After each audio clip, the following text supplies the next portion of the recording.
It is one of the simplest and most effective ways to stop the spread of COVID-19. Ventilating indoor spaces regularly. Most importantly, the German Federal Environment Agency recommends using CO2 meters in government buildings, in care homes for senior citizens, in offices and in schools. These instruments measure the level of carbon dioxide in the air. Consequently, they not only indicate the quality of the air in the room, but also the concentration of airborne aerosols. High levels of aerosols are considered to represent the dominant route for the spread of COVID-19. When the concentration of CO2 increases, so does the proportion of aerosols.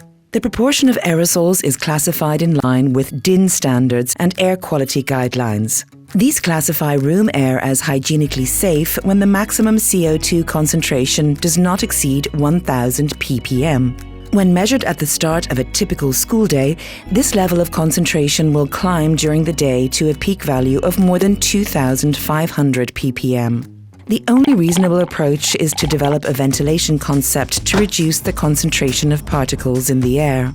This is where CO2 meters from Wöhler come into their own. They offer reliable oversight of the air quality by monitoring, displaying and documenting increasing concentrations of CO2 as well as the aerosol load in the room air.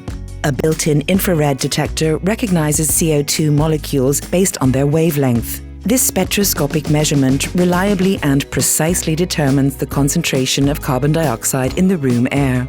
If the present threshold value is exceeded in the room air, the meter issues both acoustic and visual alarm signals, so it is possible to act and ventilate the room in good time.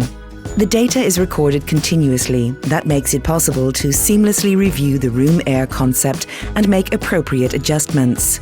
The supplied software enables users to read out and evaluate the data easily and quickly.